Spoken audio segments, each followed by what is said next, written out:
Quero cumprimentar a todos nesta ocasião, na doce paz de nosso Senhor Jesus Cristo, e é um grande prazer, um grande privilégio realmente estarmos mais uma vez neste espaço, dando início a mais uma série de comentários da Escola Bíblica Dominical, dos assuntos da nossa Escola Bíblica Dominical, inaugurando hoje o quarto trimestre deste ano importante. Ainda estamos no ano 2011, comemorando o ano do centenário das Assembleias de Deus no Brasil e alguns assuntos muito importantes, tal como foi no trimestre passado, falando da missão integral da igreja. E hoje nós começaremos um comentário sobre o importante livro de Neemias. Serão 13 preciosas lições a partir de agora e até o último domingo do ano, tratando de assuntos muito interessantes. O tema geral do trimestre está subordinado sobre Neemias, integridade e coragem em tempos de crise. Neemias, a pessoa do Neemias, é igualmente o livro, a mensagem, o conteúdo, é muito importante para aqueles que trabalham com liderança cristã, especialmente. Mas Neemias tem muito mais do que isso, tem muito mais do que lições sobre liderança. Ele tem lição de fé, ele tem lições, e não só lições teóricas, mas muito lições práticas, porque ele não apenas falou, mas ele também vivenciou uma vida com Deus, uma vida repleta de oração, de contato com Deus, de pedir direção de Deus. E evidentemente seremos grandemente abençoados com o estudo precioso que teremos nessas 3 lições. A primeira lição vai abordar sobre a crise que motivou a ação do Neemias. Já tem se dito que crises, e quantas já não passamos, e quantas certamente ainda não passaremos a nível de mundo, a nível de humanidade, a nível de sociedade, a nível de família e até mesmo de igreja e até congregação. A você que trabalha neste pequeno grupo, você que dá aula nesta pequena classe ou nesta grande classe, ou dirige uma congregação, ou dirige um grande campo ministerial, certamente já se deparou com esta palavrinha. E talvez não só com a palavra, mas com a realidade da crise. E quando a crise vem, pessoas que diminuem o seu entusiasmo, que diminuem o seu dinamismo, que se abatem.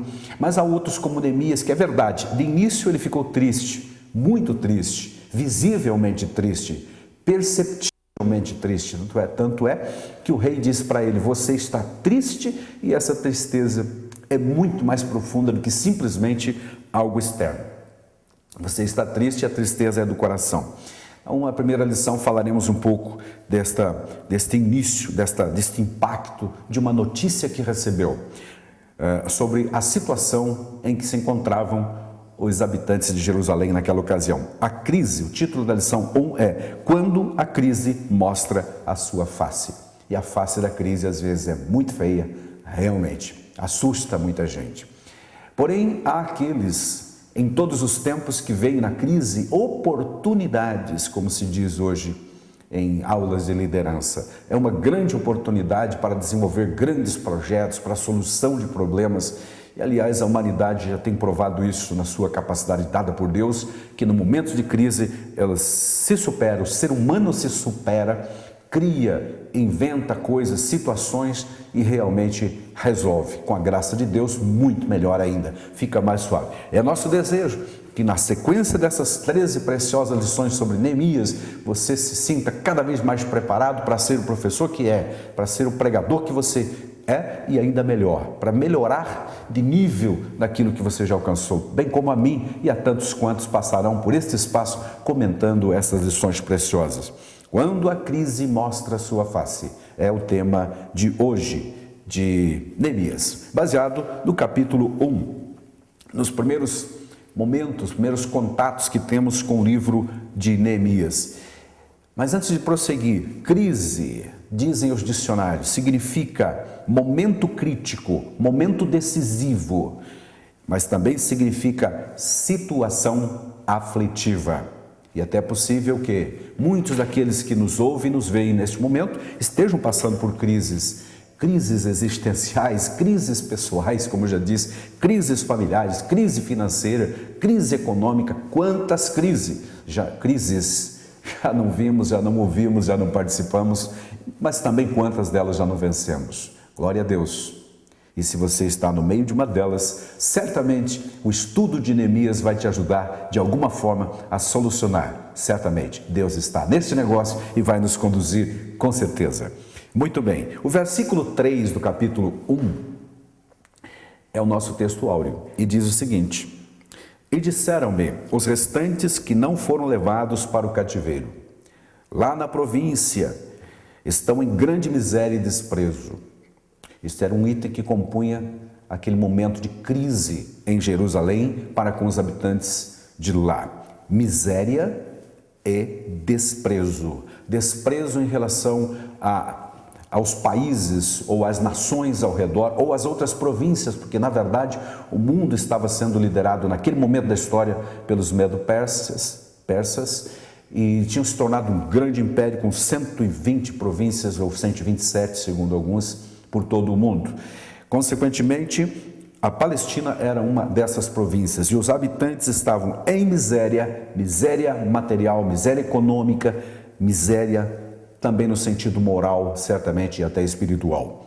Consequentemente, eram desprezados. Os muros estavam caídos, diz depois da vírgula, e o muro de Jerusalém fendido. Fendido quer dizer rachado, quebrado, esburacado, frágil, sem proteção, sem dar proteção, que é o objetivo daquilo que se tem ou que se espera de um muro. Quando se constrói um muro, normalmente se constrói para dar proteção, não é verdade? É verdade.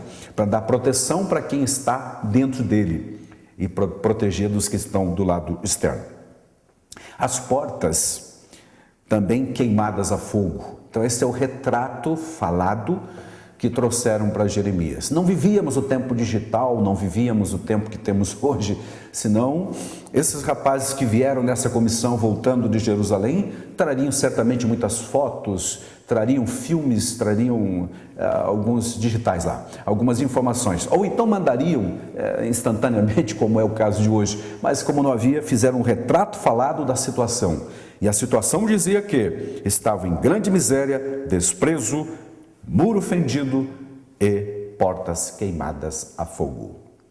Portas, falar de portas em relação a não faz praticamente nenhum sentido, mas fazia muito sentido naqueles tempos, porque as cidades antigas, especialmente as médias ou grandes, eram muradas, como eu disse, para protegê-lo dos inimigos invasores. E essas portas eram os locais estratégicos de entrada oficial, entrada legal, quando se permitia. Porém, quando as portas estão queimadas, isso quer dizer que a invasão se torna uma coisa fácil para os inimigos. A gente pode perceber, amados, que há vidas assim, não é verdade? Em crise espiritual, em crise moral e até material, que faz com que as pessoas desanimem, larguem a obra, deixem de vigiar, deixem de construir ou fazer a manutenção da muralha que protege a sua vida, no sentido moral, no sentido espiritual, e evidentemente ficam à mercê, ficam frágeis demais, com muitas brechas, buracos, que o inimigo certamente aproveita, pois afinal de contas o apóstolo Pedro diz que ele anda ao derredor. Ele não para, ele não fica só num posto de observação. Não, ele anda ao redor, procurando brechas, procurando entrada, procurando lugares frágeis. Está provado que os bandidos em todas as épocas procuram sempre as situações mais fáceis para atacar. E aqui está uma situação em que a cidade estava à mercê dos inimigos. Este é o momento de crise, retratada nesse versículo 3, que é o nosso texto áureo, em pelo menos 3 situações: miséria, muros fendidos, mas também em situação de desprezo. Os outros passavam por lá, os vizinhos, as nações vizinhas, ao passarem por Jerusalém, criticavam, zombavam deles, desprezavam, motejavam, faziam, modernamente dizendo, usando a gíria, piadas a respeito da situação, muro caído, porta queimadas a fogo, não há nenhuma proteção, eles estão à mercê, queimadas a fogo. As portas, como eu disse, eram portais, ou melhor, eram local oficial de entrada para as cidades. Quando elas estão queimadas, significa que estava à mercê. A nossa verdade prática diz que somente uma liderança que seja guiada e orientada por Deus pode vencer quando vem a crise. Repetindo, é preciso ter a sabedoria, é preciso ter tato, jeito, condições, capacidade para vencer, evidentemente, na crise. Isso no sentido humano.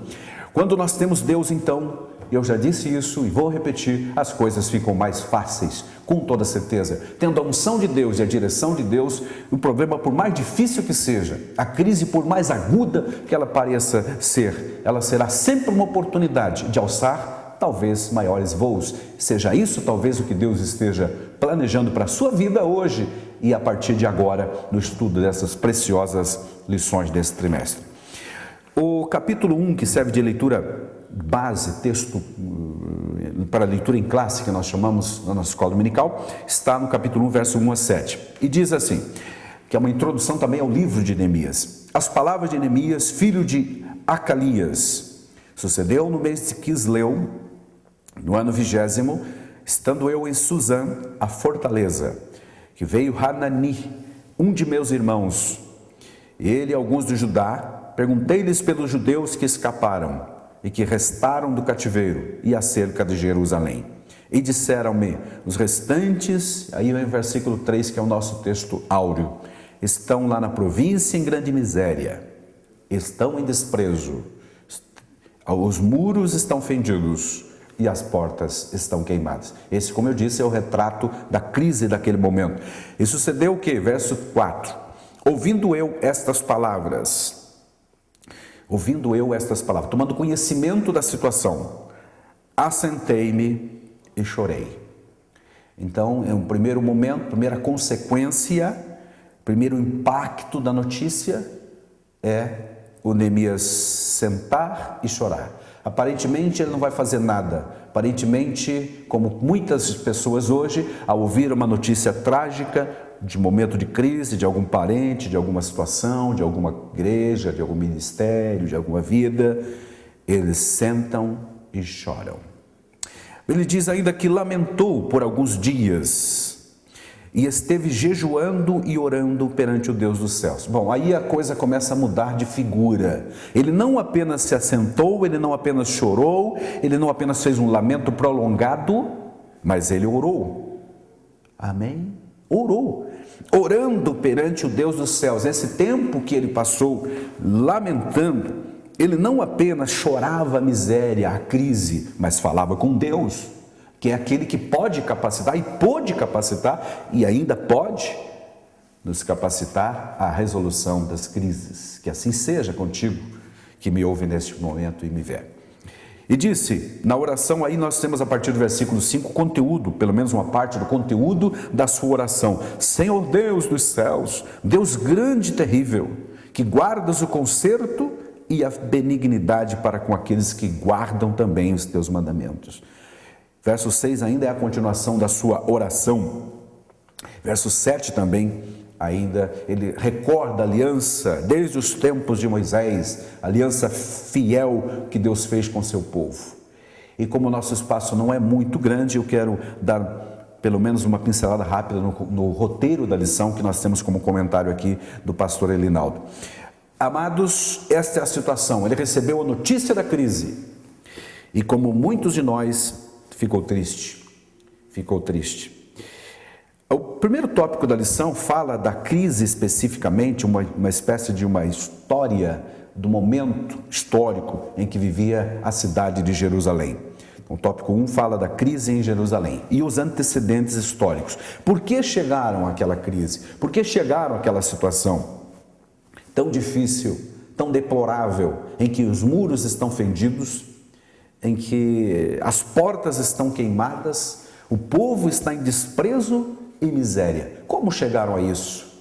A resposta é bem longa em termos históricos, evidentemente que não vamos a detalhes, mas resumindo, o povo de Israel, que foi o alvo do amor de Deus, da misericórdia divina, chamado e libertado do Egito, constituído em nação na Palestina, não preservaram a aliança que Deus fez com eles. Consequentemente, estavam colhendo os frutos dessa desobediência.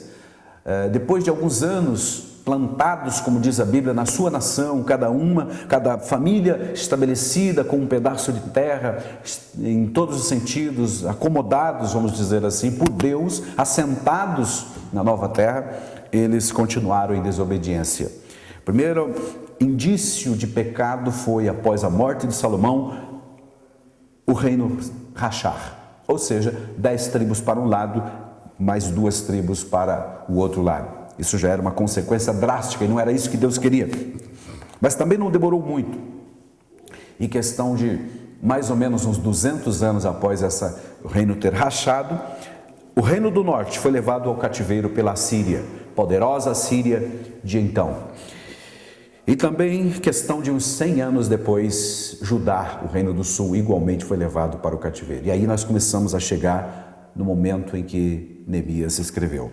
Passados 70 anos de cativeiro, conforme profetizado por Jeremias, no capítulo 25 especialmente, Deus estava agora recuperando o terreno perdido, ou seja, trazendo o seu povo de volta. E assim como foram 3 levas de cativos para a Babilônia, estão voltando. Em 536 voltou a primeira leva de escravos, com mais ou menos 42 mil liderados por Zorobabel. Numa segunda leva de retorno, sob Esdras, voltou mais um bom grupo de pessoas.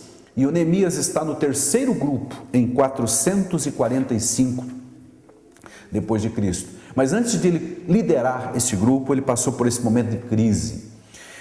E quando ele recebeu esta notícia, que ele disse que foi trazida por um de seus irmãos, certamente ele tinha, não sabemos se é o irmão biológico, o irmão, como a gente diz, natural ou carnal, ou se era irmão apenas de nacionalidade. O fato é que esse Hanani trouxe a notícia triste de que a situação realmente era de crise lá em Jerusalém. Quando eu digo lá em Jerusalém, é porque Neemias está em Suzã, a capital de inverno da Pérsia, do rei Artaxerxes I, lá na região desértica hoje, onde fica parte do Irã e do Iraque.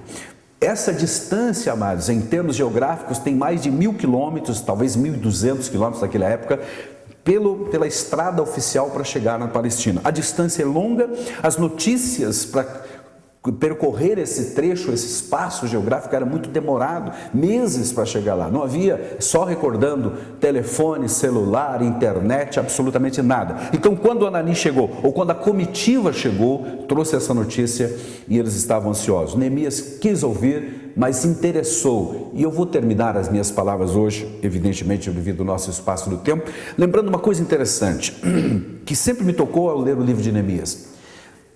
Normalmente nós nos cumprimentamos ao final dos cultos, nossas reuniões, nos saudamos e perguntamos uns pelo bem, pela vida do outro, não é verdade? Paz do Senhor, tudo bem? Pois é, mas é um tudo bem assim tão superficial que é superficial.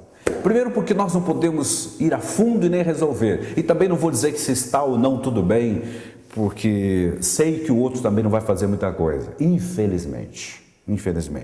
Mas quando o Neemias recebeu o Hanani e a comissão que voltava de viagem, ele perguntou, quais as condições? Como está? Está tudo bem lá?